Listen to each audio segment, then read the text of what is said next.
काही पक्ष्यांचे आवाज. आता मलिक नावाचे तिथं एक ग्रस्त आले होते. ते म्हणले भाई ये देखिए ये ऐसा शॉट है, वो चिड़िया आती है, वो चिड़िया अपने बच्चे को खाना खिलाती है. बरं ठीक आहे म्हणलं, काय पाहिजे तुम्हाला? ते पिल्लाचा आवाज आणि चिमणीचा आवाज पाहिजे. म्हणजे ठीक आहे देतो.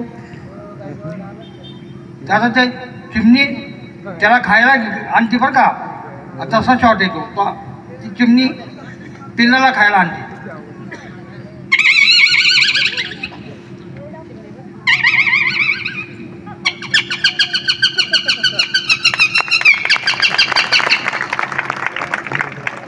अशा पद्धतीनं ते चिमणीचं पिल्लू आपलं ती चिमण्याच्या पिल्लूला खायला घालते.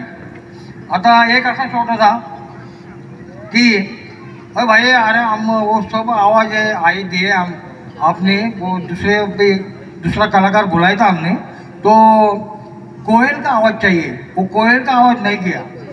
असं कसं? मी म्हणलं काय विशेष काय त्यात?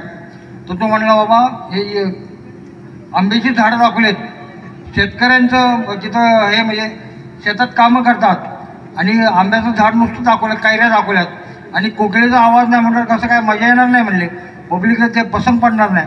देतो म्हणलं. फिल्म दाखवली, त्या कॅमेरा आपल्या ह्याच्यावर मारला आंब्याच्या झाडावर म्हणजे कैऱ्यांच्या, तर कोकिळेचा आवाज.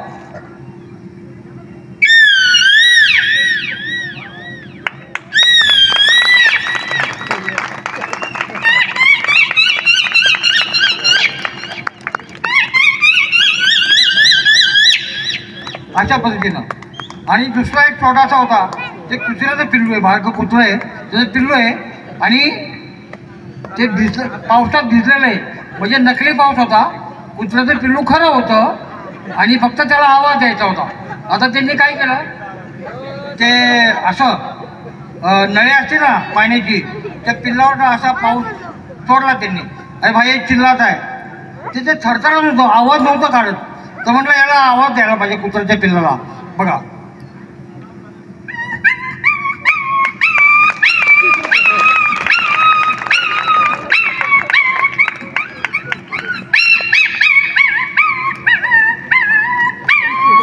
अशा पद्धतीनं.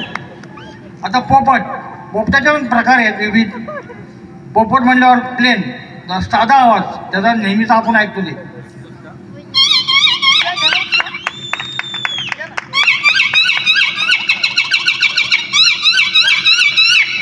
त्याची शेपूट ओढल्यावर कसा आवाज येईल, शेपूट ओढल्यावर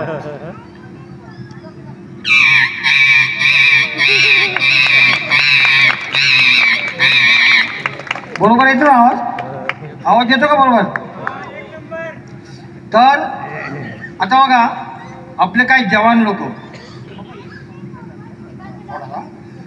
लोक आहे ना, आपले जिंकून आले, शत्रूचा वध करून आले.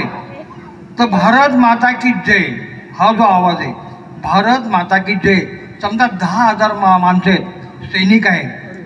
एक माणूस म्हणतोय भारत माता की, 10,000 माणसांचा आवाज कसा येईल? भारत माता की,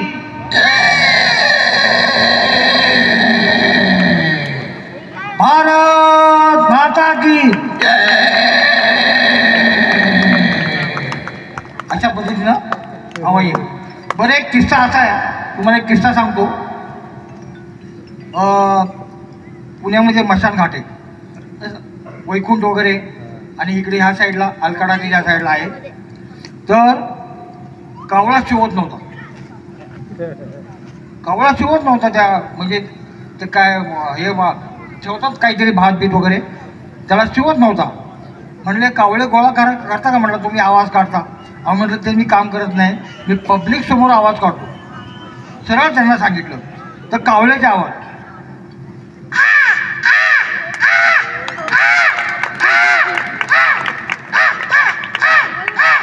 अशा पद्धतीने. टाळ्या कमी पडल्या राव.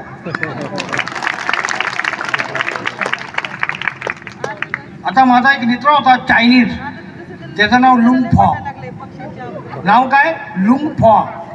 माझा तिथं म्हणजे युनिव्हर्सिटीमध्ये त्याची माझी ओळख झाली. काय एवढाच त्याची माझी ओळख झाली. त्याचा ॲक्सिडेंट झाला, ससूनमध्ये त्याला ॲडमिट केलं.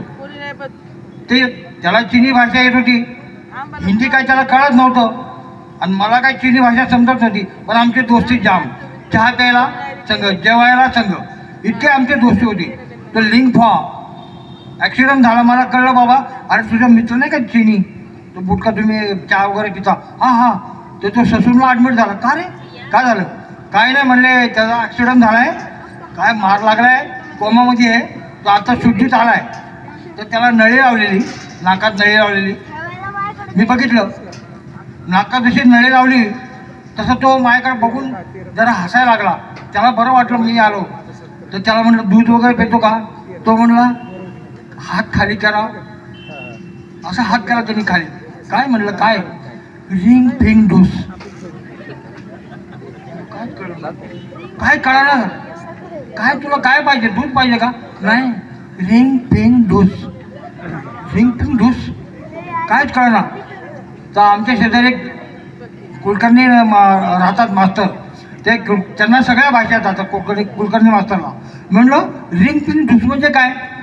अरे आणि विशेष म्हणजे त्याचा जीव गेला, नेला तो बिचारा, रिंग फिंग ढूस म्हणून नेला. तर कुलकर्णी सरांना मी विचारलं रिंग फिंग ढूस याचा चिनी अर्थ काय? अरे ऑक्सिजनच्या नळीवर पाय ठेवला आहे तेवढा काढ, मेला बिचारा. बरं आता मुंगीचा आवाज ऐकायचा का? मुंगीचा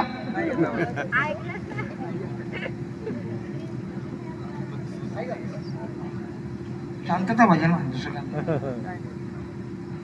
अरे मुंगीचा आवाज कधी निघतो का?